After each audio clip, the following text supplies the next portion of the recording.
大马人的护照很好用，表示羡慕，对吧？对，实名羡慕。王太啊，今天跟你聊一个新闻啊，关于什么护照？没事，拿个护照对，这是我手里啊2个过期的护照，还有一本现在的。可为什么要拿着护照呢？也不是没事干哈，因为这里面啊还有一些叫做签证的东西。我估计很多大马人也不懂什么叫签证吧。我今天看到一条新闻，没有引起热转。就是这个大家转来转去的那个指数很高，都没有，就可能大家觉得稀松平常吧。take it for granted， 就像我很多观众说的，也没有什么啊。他是讲什么呢？他说 passport power 啊，它主要呢是有一个组织有一个 Handy Index， 它就是对全球大家的护照免签国这个数量来进行排名。OK， 那么他的新闻主要是讲说，美国第一次跌出了前10，跟大马并列多少知道吧？不知道，第12名，那很前面了。对，而且也能够免签183个国家。这么多。其实你说这个护照权利指数 power， 这个 passport power， 其实也不就是我们用大白话来说的话，就是世界如何欢迎这个国家的国民吧。我觉得一方面是吧，你跳的有点深。但是因为办签证什么的，它首先是对这个国家的这个政府以及这个国家的人民不会进行非法滞留是充满了信心嘛，对吧？这个你知道第1名是谁吗？第1名，我觉得总应该是安定、团结、富足的国家呢，像那个摩洛哥或者是新加坡。新加坡第1名，193个国家。然后第2名呢，像日本、韩国，后面有很多并列的啊。但是到大马我就说了，其实也不差的，也有183啊。你想，这个基本上除了他们护照第1页写着不能去的国家，基本上都可以去嘛。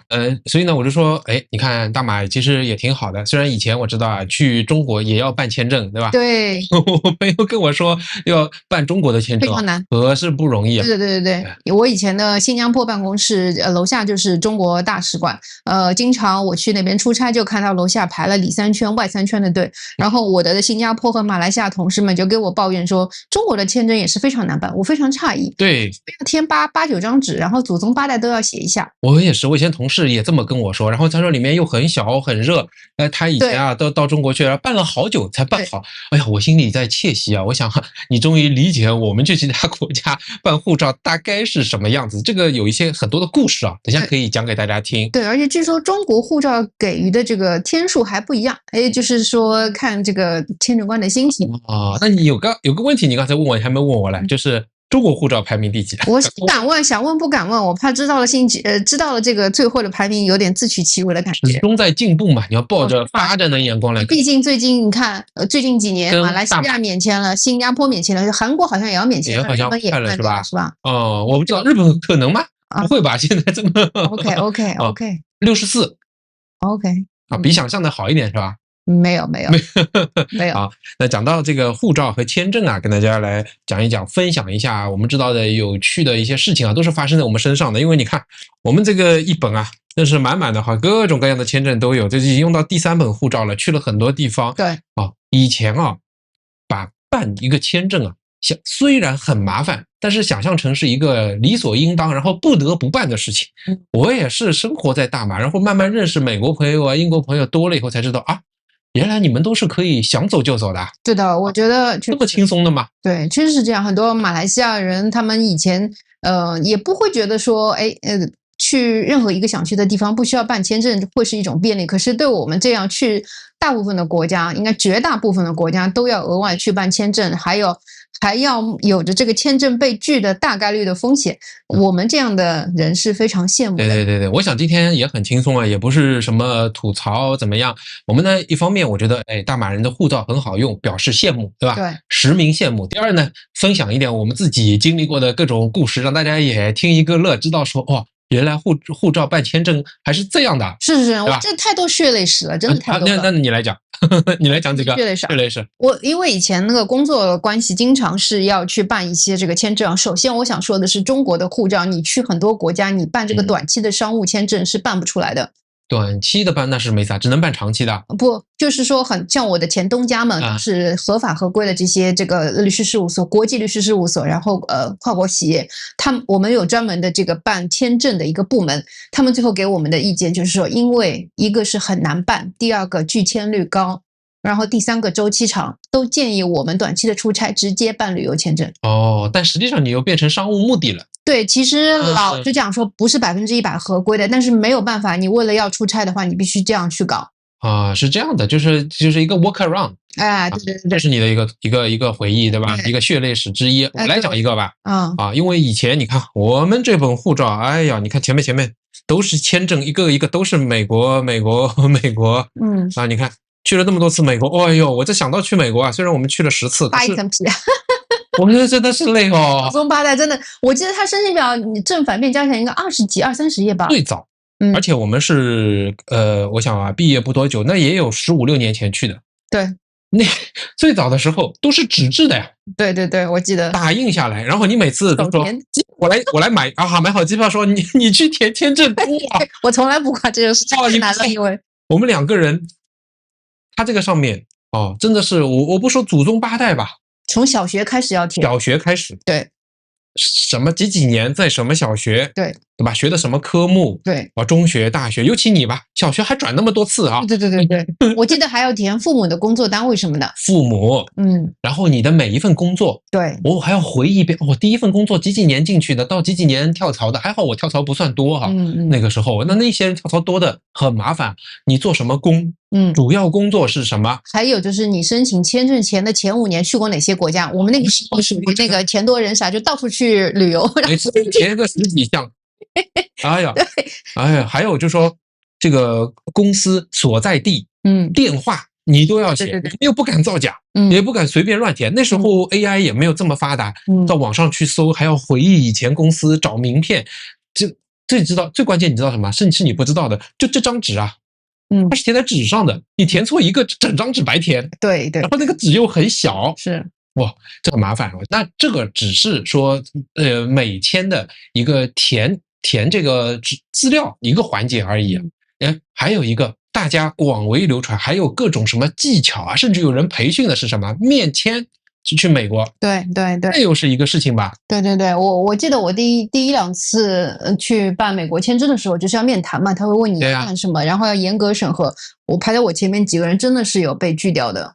对，我以前也有朋友被拒掉过的。对他是呢，你去过之后，或者你办了一个长期的10年签呢，就不用再去了，后面就快了。但是你第一次去，是的，他还问你说你为什么要来啊？对吧？然后你打算待多久啊？其实面试官通过5分钟的对话来判断你有没有一种去了不回来的可能性。对的，所以网上又有大量的教程说这个要证明你还记得吧？要证明自己有房产、有车，是的，然后工作很重要。一旦配偶有可能不去或者怎么样更好你要去这个跟求学相关呢，又不会留下来，不会去工作，那里有没有亲戚，不是也要告诉他们？我都想起来了，就是判断什么。你会不会去了不回来，就这么简单的一个事情。去美领馆去面签，我记得那个时候还要带着自己的房产证。我记得我妈去澳洲旅游的时候，也要把家里的房产证，而且要公证，还要翻译，然后都要对，这很麻烦，还要拿那个文件夹一整袋的东西，一整袋都带着，原件、复印件，还有证明自己的。有时候我们不是还带了车钥匙，是，那不能最值钱的都一包，先在楼下排队，绕圈圈安检以后上去再排队，然后跟面试官跟这个领事官员就是见个5分钟，对他是给你说有分成不确定要 hold 再提供材料，对，然后直接通过，还有就是被拒签的人们无比沮丧。对，就发展成一个产业一样，很麻烦哦。对啊，这个肯定是产业。我记得我最后还在最后一份工作，我在2023年的夏天申请了这个欧洲的申根签证。我记得我提交的这些就是商务我们是正常的这个商务的 visa。那个时候还提匪夷所思的，欧盟上海商会给我出了一个邀请函，就是证明说这个是我的跨国公司，我们是个欧洲企业，是有这样的一个事项要我去出差。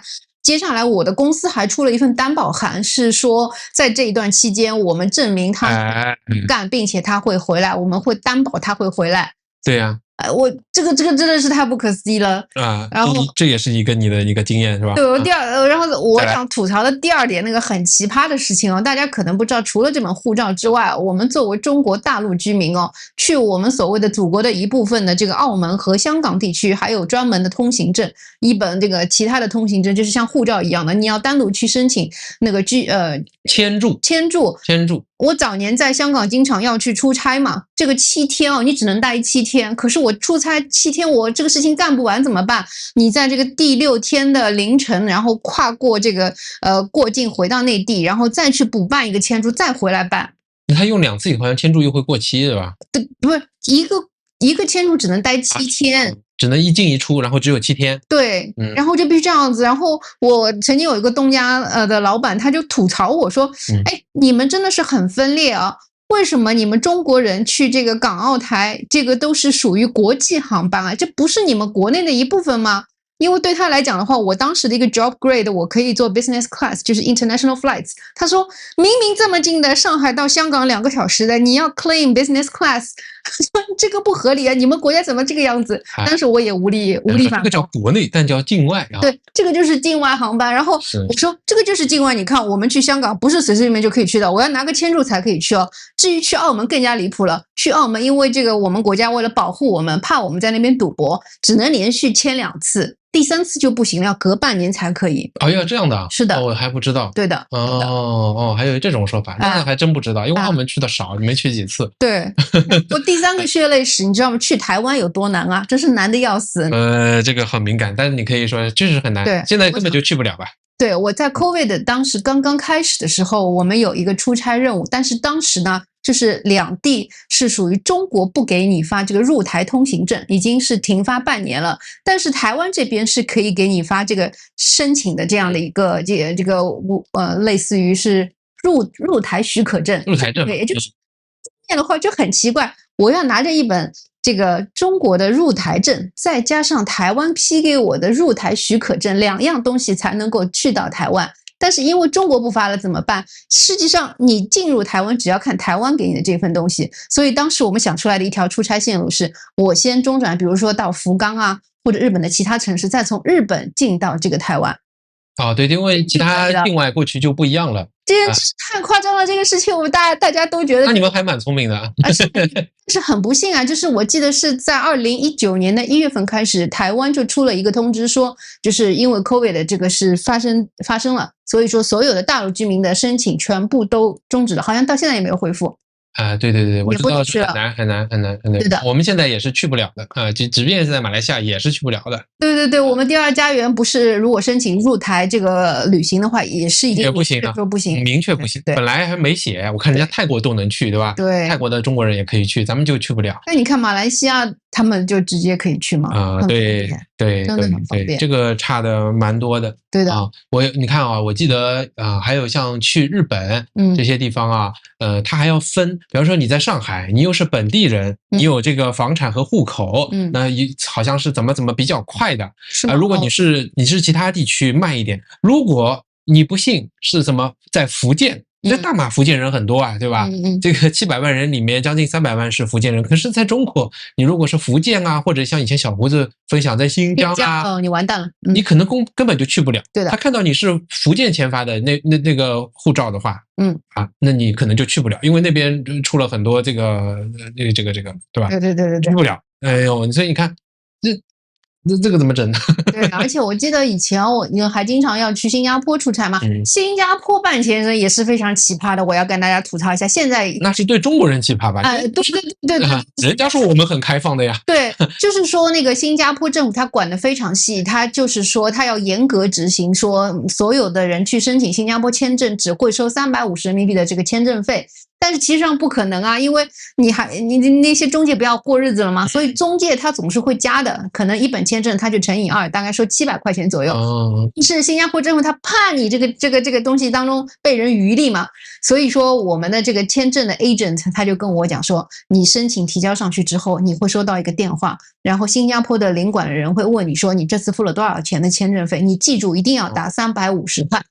对，然后他政府就是首先问你是签签证费付了是不是350块？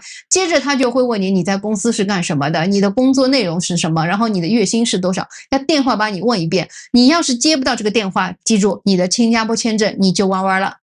哦，还是这样的。对，你有很多是要那个电话复核的，我经常我好像也是被复核过。对的，对的啊，这个我又想起另外一个好玩的事情，就我们一开始泰国还没有这个落地签或者是免签的时候，那我们都希望在淘宝上面，那时候已经发现很方便啊，淘宝上面找一个代理就可以办了。现在想想，其实完全是因为这个你不能自由的进出所造成的。对，好，那还要分成什么特快，就是什么加急的，对，费用超级高，对，什么1周内，然后2周怎么样？那时候急啊，有时候日子没算准，很快没有几周要走了，或者迟迟他批不下来，对的，对吧？是不敢订机票的啊，对，不敢。然后呢，你又要想付贵一点，这个加急，让他快点出给你，对的，还要去联系中介说啊，能不能再快点啊，或者怎么样？就想想很多事情都是因为这个护照的含金量比较低所带来的。